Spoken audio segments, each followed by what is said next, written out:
ፍልፍል ቲቪ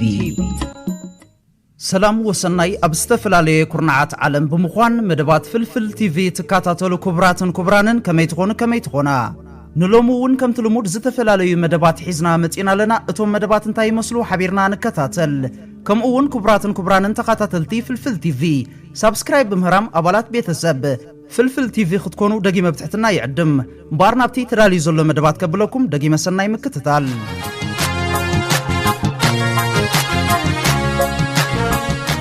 ኣብ ውድድር መንእሰያት አፍሪካ ኣብ አንጎላ ክትሳተፍ ዝቕነየት ሃገራዊት ጋንታ ኤርትራ አስመራ አትያ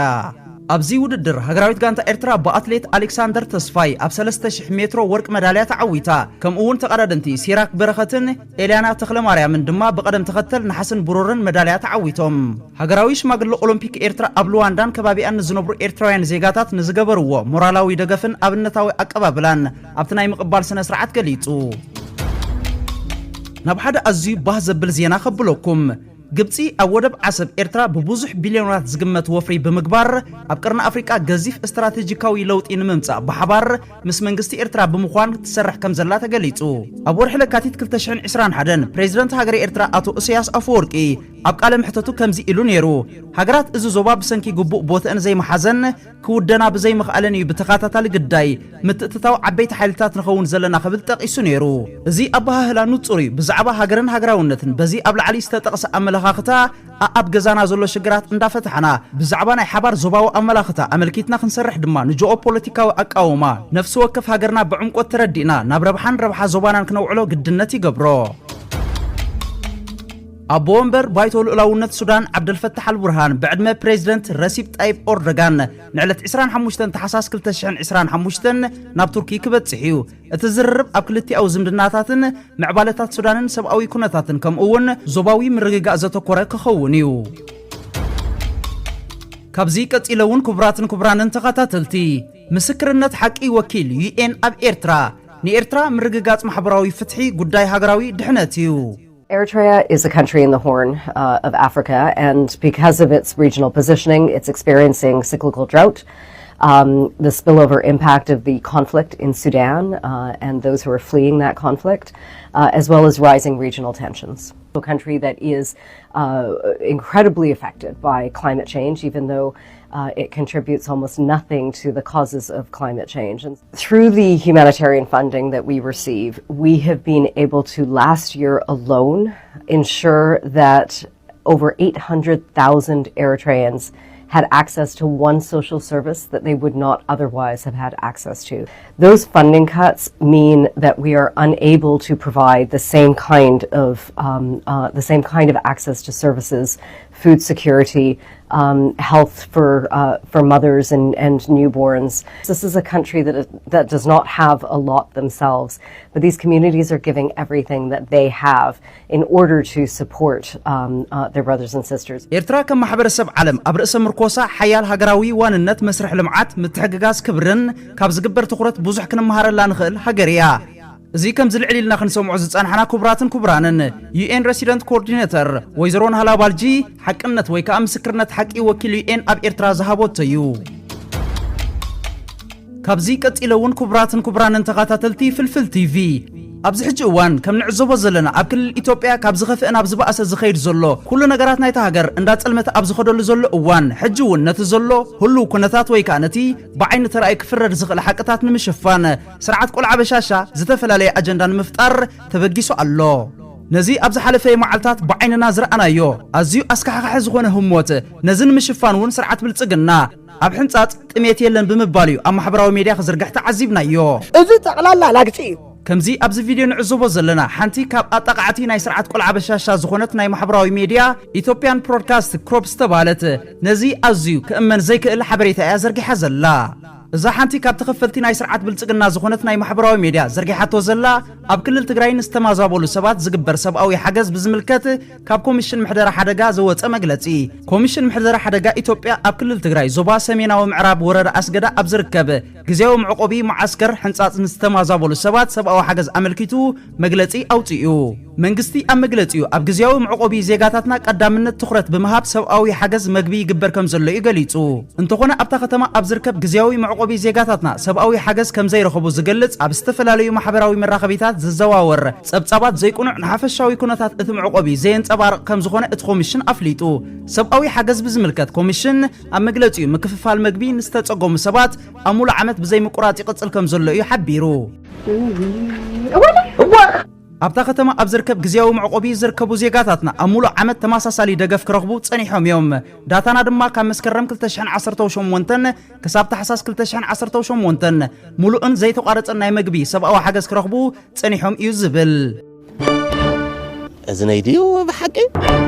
ብምባልዩ ስርዓት ብልጽግና ነቲ ዓለም ሙሉእ ዘሰንበደ ወይ ከዓ ኣዝዩ ዘገረመ ተግባር ከሸፋፍኖ ዝፍትን ዘሎ እቲ ጸወታ ኦህዴድ ብልጽግናን ኢትዮጵያውያን ተጋሩን ይቕጽል በቃ ናይ ሃለውለው ድራማ ይቕጽል ድማ ያኸቱም ሓገዝ የለና ለጉዳይና በዓልትና ኣለና አሉ ማንም ሓገዝ የለና ገለት ሁሉ ሰዋት ማለት እዩ ከፈርሙል ሽግር ተሸኪምካ ሳመገርካ ምትብል ዋ ሓገዝ ኢሎም ማኻ በኽንደይ ቀጥቀጥ ተውጽእ ሰብ ሳመገርካ ምትብል እስስቆሉ ሱቅ ክትሕግዙን ንሕረይ ትኽእሉ ኾንኩም ለሕግዝ ሰብ ይትረብሹ حجز يتولو بدليتي الحجز أي حجز لو لسوات كيركم نايكات حجز لنا الدورو كلت بالزوكو وا أتحرك شجر لك خمس لكات أنا خزي بزح شجراتي من يوخا which is لحياة ما تسألك حجز كون الشيء سكعوي إلك هاي بقى تقبل لك امبيلو لك سولا وقعد متعناها وكلكات حلف امبيزو كل شجر حسكاس ليه مثل كرعات تتشاوتوا لي تبكر كتسيلو زخز مفتح جرارينا يعني نامال عمال تسعنون فتار حجز موت أجله جيزيو شجر يفتح رقم بيت زلاقة شجر يفتح زي مالت أحد شجر له أحد بوتاتات له شجرات بتيك توكنا بحجز زينا يفتحي التوصل إن غير كلام هو تمدحنا كتجبر تخلمي زلاقة نت مفتح جبر لخل أكل كاليو لو يخم تيغ لجبوكم مس كاليو خم بتباس لجبوكم كم زلعلي لك قلت تصنعخو كوميشن حدقا سقات إثيوبيا أبزوتو حبريتا كم مسكرم كساب تحساس كلتشان عسران حموشتن قديمة بقزي حبيركم تصنحي زيتا مال إن زيت قرارت سبقوا حاجز مقبي كرخبو خمزة تصنحو دحر محبار أب حنصات أبز حلف 4 وارح 14,410 زيغاتات حاجز كرخبو تصنحهم يوم زبل إثيوبيا تقارو تسمعو اللغم بعال جيتاتشو ردا قبر أسرات بهلاوي جنرال تاركان بهلاوي جنرال سامرا يونس أليكس أنتنا جهرة ملحسك قليل يخلى تتقبرا حاجة زي ترانا اللي نزبل انتاي تساقنكا ملحسك أكو خلو يصحكا انتاي زي بلكا نزبو ملك ختام إيتي شحكا أخالي ديا وعليكس حاويك تسبق دقيقة لبام يلن لألا يندو من دابلكا تقاقيخا الله عايزربن كم زعينت أليكس يلكا قنس قيتبال كلها تعود أبسقرت ميزل لخا بحبو بتبعت لعلو خلوخا أخا بزاويهر محرات سلازي كبراتن كبرانن بحقي يحجزون دحرت نيرم اتحجز زوهاب زلو نابي اتو الله زبل حتاتي يلن ديو مغنياتو عين زرأيو كحسو سلازي كأل انتو خونقن سرعات بلتسقنا اب حنصات قميت يلن بمبال درامو يقصل الله صلاتنا انصار ربحو زتغو اب اقروم زتكسو تنقلعت كوينوم زشونو مستزارو بزحاسبو امرو زيبلوم بهاماتيوم كتيلون كبراتن كبرانن تقاتلتي ጽንጽዋይ ጉጅለ ኦህዴድ ብልጽግና ኣብ ኤርትራ ብሔራዊ ምፍልላይ የለን ስደት ዓፋር ዝብል ጽንጽዋይ የለን እዛ ዜና ምስራኣኻ ብልጽግና ማዕረኽ እንደይ ፖለቲካዊ ክሳራ አጋጢሞ ከም ዘሎ ኢኻ ትርዳ ከም ዝፍለጥ ኣብ ፖለቲካዊ ታሪኽ ኢትዮጵያ ብሰንኪ ካብ ብሔርን እንዳን ዝሓልፍ ፕሮግራም ምኽንያት ብዙሓት ጠፊሾም ዓዲ ውዒል ዝኾኑ ውድባት ኣለዉ እዮም ሓደ ካብዚኦም እዚ RSADO ዝበሃል ውድብ እዩ ብልጽግና ኸኣ ነቲ ኣበጊስዎ ዘሎ ሕቶ ዋንነት ባሕሪ ናይ ኩሉ ውልቀ ዜጋን ፖለቲካዊ ውድባትን ሕቶ ምዃኑ ከርእያ እዩ ነዚ ሰብ ንሱ ዝውክሎ ውድብን ኣብ መንግስታዊ معكن زين أقربو بزعبة بحري كحتو ترأيو እቲ ዝገርምካ እዚ ርእይቱኡ ዝሕተት ዘሎ ውድብ መሪሕነቱ ከይተረፈ ውድብ ከም ዝነበሩ ኣብ ዘይዝክረሉ ደረጃ ወዲቁ ህላው ዘይፍለጥ ዝነበረ ኮይኑ መራሕቲ እዚ ውድብ ካብ ፖለቲካ ተገላጊሎም ገሊኦም ኣብ ንግዲ ገሊኦም ድማ ናይ ካልእ ውልቃዊ ህይወቶም ኣብ ምምራሕ ዝነበሩ እዮም ጥፍሽና ክብልኹም ከምዚ እዩ ጎረቤት ናዒም ዝዓመሎም ሓፍቲ ኩሉ ኣብ ማእከል ኩራቶም زحي سيبلهم شلملو حدا قادي حدا وتعلو صور بيت عبيدو من عمر بحري تقوية ممر كابزي قصيلون كبراتن كبرانن تخاتلتي ناب ازين زمسطاني مدبات كبلوكم دغي مسناي مكتتال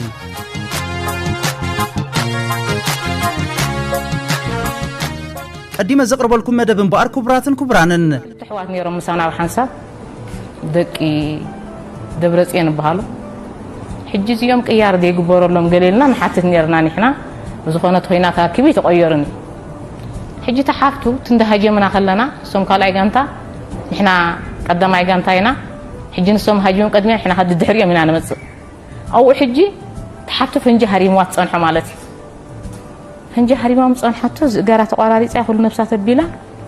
جمص يلو نزا جاكيتو قريو كم ديات بالمستت دماون تاشي مدبل تا جاكيت اوصا بيلو يخدنا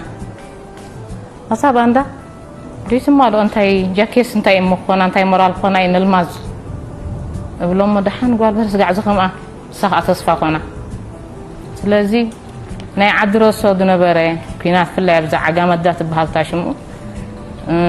ተራን ሓላፍን ተሓዋውሹ ገረብን ሓፂንን ሰብን ተሓዋውሹ ተቋማጢዑ መግለጽ ክበሉ ይጥልኒ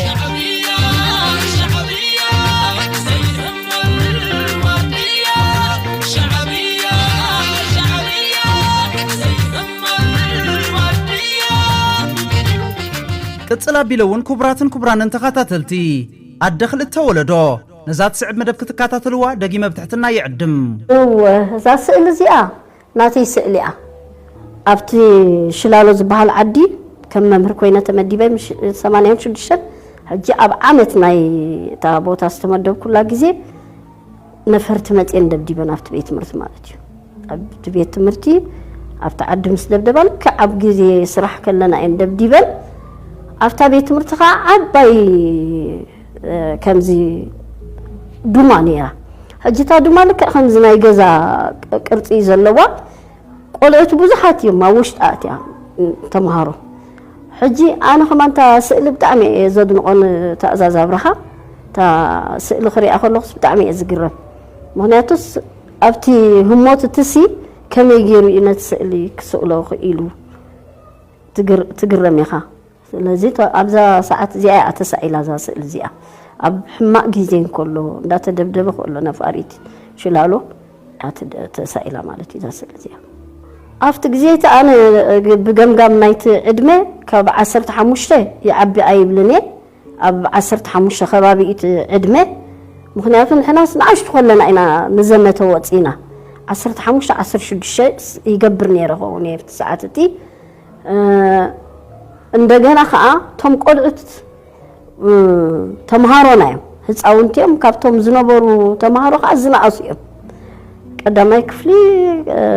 ካልኣይ ክፍሊዮም ቶም ቆልዑት ሕጂ ዞም ቆልዑት ተሓንቲ ጽቡቅ ገይረ ዝክራ መሰረት ጸጋያ ትበሃል እቲ ካልኣይቲ ግን ቁርብ ማለሲ ህስስ ብለን ትስእሊ ግዜ ኸአ ስለዝነው ቁርብቲ ኣብቲ ምዝካርሲ ታሽሙ ገብረካ ግን ሓፈሻዊ ዋላ ድሕሪኡን ክረኽቦም ሲ ብዙሕ ሕዝ ደል ነይረቶም ቆልዑት ኣይረኸብኩም በጋጣሚ ኮይኑ ኸአ ንሽላሎ ገጽይሲ ኣይከድኩን እምበር ብመደብ እንተትኸይድ ነይረ ዋላ ደቂ ሽላሎ ሕጂ ዝረኸብኩም ንኣብነት ምሳና ነይራ መምህር ኣብዚ ሮማ ሽማተ ምሳና ነይራ ሮማ ኣረጋይ ትበሃል ንዓኣ እውን ሲ ኸዘክራ ፈቲነ ኣቶም ቆልዑ እዚኦም ሲ ኣበይ ይህሉ ኢለሲ ሓቲተያ ሕጂ ንሳውን ብዙሕ ስነታ ሓንቲ አላ ተመሪዓ ወሊዳ ገልመለይላትኒ እቲ ካልኣይ ግን ወዲ ቀሺ ጸጋይ መስለኒ ኢላትኒ ግን ብዙሕ ግጸኛ ይኮንኩን ያትብል ሳውን ሕጂ ድሕሪ ሳይተራኸብና ኣነ ናይ በሓቂ ታ ስእሊ ብጣዕሚ ደስ ትብለኒ ከም ስእሊ ኸኣኒ ዋላ ታ ህሞት ታ ግዜኣ ተዘክረካ እንደገና ብዓቢኡ ኸኣ ናይ ተሰኣላይ كإلتنا نايت سألاي تاشموس كيدنقو خحلف أيدلني كل جزء ولا أبقى جل أب إنترنت أب بروفايل ناي سبات ريا جل سبات ون و إزعلني أنا إجلم سولكم سي سنبدو حجي بوزح سبك ساي جبرا أنا خاب تعمي تاسأل كري أخو لخص تجزء إذا ذكرني ندحري تملي ذكر زخونة سب ريكا كوميز بلك حق أميمك مهنياتو تاسألسي بفلاي نايزم كلت قلعت بتعمي ولا عينهم كتري أخو لقاتي بتعمي ناي فرح ملكت علوم ده فرحي خا مهنياتو نفاريت كدبدبكا مستدمت الله مسؤو اتا زنبرنايا قربت زنبرنايا خباب بيت تمرتي يدهرم دلو بتحد قلعي ودق بتحد قلعي ودق خاطر ادلا سلازي معاشي عايز ودقني ويكا معاشي زهرم ممكن تهاري مخون من تريف مخون ابز بالحساب كله تا هموت تسال دلا ስለዚህ ግዴታ እዩ ናይ ፍርሕ ድዩ ናይ ስምባደ ምልክት ክረአ ማለት እዩ ኣነ ሕጂ ነዛ ስእሊ እዚኣ ካብ ስድራ ቤት ያረት ወልደ መድህንያ መጽያትኒ ሕጂ ክትመጽእ ኸላ ብጣዕሚ ተሰሚዕኒ ማለት ካብ ማዕረኹ እንድኡ ዘኪሩ ነታ ስእሊ ምስ ፈለጠ ግምት ሂቡ እንደገና ታ ግጥሚ ኣስሪሑ ተገዲሱ እዩ ታ ግጥሚ ኣስሪሕዋ ብግርማይ አብርሃም ያ ተደሪሳታ ግጥሚ ታ ግጥሚ ናይ በሐቅ ስሒባትኒ ማለሲ ኣነ ከመደ ኮይነ ካብ ዝሰርሕ ቀሊል ኣይኮነን ብዕድመይ ክሪኦ ከለኹ ሓደ ኣብ ዝመዋዕለ ህፃናት ዝጥራይ ሰሪሕ የለኹስ 25 ዓመት የገይረ ዘለኹ 25 ዓመት ቀሊል ኣይኮነን ማሲ ነቲ ፍቅሪ ናይ የደ ድሕደርክዎ ኣብ ልዕልቶም ቆልዑ ዘለኒ ኣታሕዛን ካብ ሰበይ ንላዕለ ኣይኮንኩን ግን እቲ ወላዲ ከም ዓይነት ክብሪ ሂቡ ነዛ ስእሊ እዚ ኣዳልዩ መሃቡ ብጣዕሚ ተሓጒሰ ካብ ዓቕመይ ንላዕለ እዚ ታሪኽ ዝኻናተይ ናይ በይነ ታሪኽ ኣይኮነን ናይ ሙሉእ ናይ ህዝባዊ ግንባር ታሪኽ እዩ ብዓቢኻ ናይ ህዝቢ ኤርትራ ታሪኽ እዩ ወናይ ውልቅኻ ታሪኽ ዝበሃል የለን ኣብ ኤርትራ ትሪኦ ከለኻ ሓፈሻዊ ልዕሊ ብዙሕ ታሪኻት ዝሰርሑ ሰባት ስለ ዘለዉ ነዚ ነገር እዚ ከዓ ዓብ ነገር ገይሩ ከም ህያብ ሒዝዋ ምምፃእ ብጣዕሚ ኣሐጒሱኒ የመስግኖ ከዓ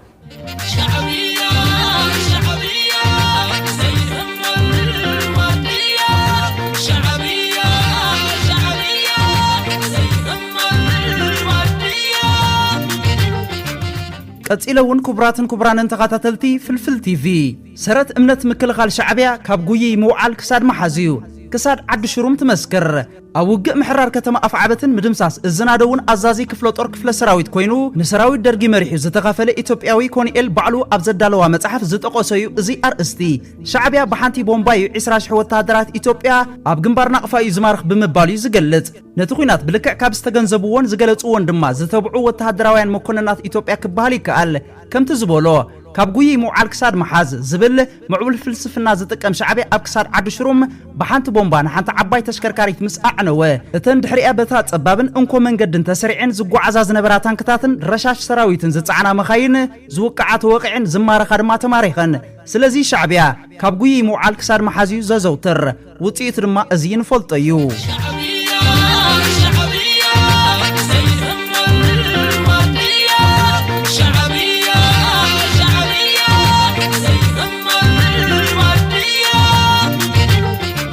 ቀጽለን ባር ኩብራትን ኩብራንን ተኸታተልቲ ኣዘስቲ ህዝባዊ ሰራዊት ኤርትራ ኣብ ፌስቲቫል ቦሎኛ 1991 ካብ ዝበልዎ ናባኹም ከብል ኣዝዩ ኣገዳሲ መደብ ስለ ዝኾነ ብጽሞና ክትከታተሉ ደጊመ ብትሕትና ይዕድም ሓርነት ንኽንበጽሕ ጅግና ህዝባዊ ሰራዊትና ንሓይሊ ጸላእ ደምሲሱ እዚ ተበፂሑ ዘሎ ደረጃ ንኽህበና ነቲ ሙሉእ ቃልሲ ዝመርሑን ዘወሃሃዱ ዝነበሩ ጀጋኑ ብዞትና ኣብዚ ምሳና መጽኦም ኣለዉ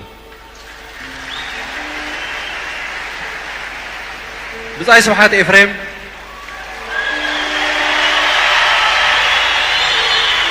ብጻይ ዕቑብ ኣብርሃ ብጻይ ግብርሃነ ገብረ እግዚአብሔር ብጻይ ተኽላይ ሃብተ ስላሴ ብጻይ ቻይና ብጻይ ኢዮብ ሓሊባይ ብጻይ ገረዝ ጌር ውጩ ብጻይ ረመዳን ኣወልያይ ብጻይ ዑመር ጠዊል ብጻይ ስዒድ ፈረጅ ብጻይ ተኽለ ማንጁስ ብጻይ ወዲ ልብሱ ብጻይ ወዲ ሊቀ ብጻይ ወዲ ብላታ ብጻይ አብርሃለይ ብጻይ አብርሃም አፋን ብጻይ ፊሊጶስ ወልደ ዮሐንስ ብጻይ ማርያል ሃንጀማ ብጻይ ዓብዱ ረመጅ ብጻይ ሐመድ ዓሊ ብጻይ ሓድሽ ኤፍሬም ብጻይ ቀያሕታይ ብጻይ ባይናክ ብጻይ ሲዲስ ብጻይ ኣሕመድ ካካይ ብጻይ ወዲ ምነይ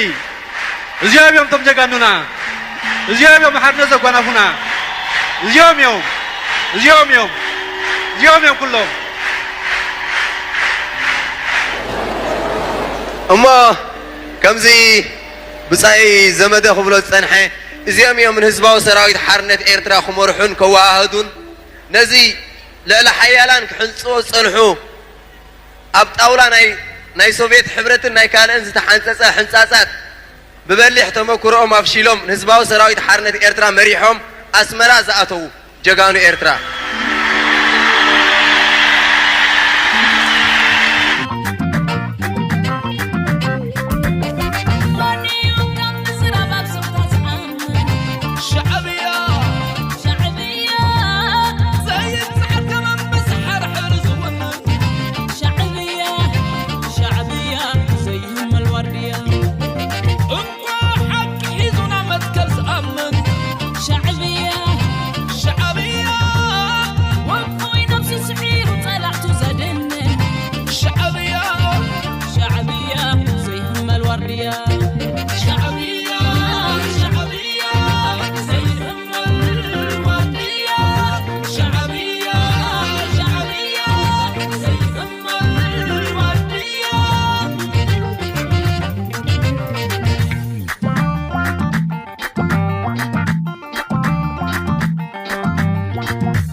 حساب بغالق فيديو زملسوكم تطعمو سسناي تطعمو دقريمي نعصبات ودقت وهدقنيتنا هاغراو خبرت زلالماو زغرن سماعتاتنا وترو عوتنا عفاش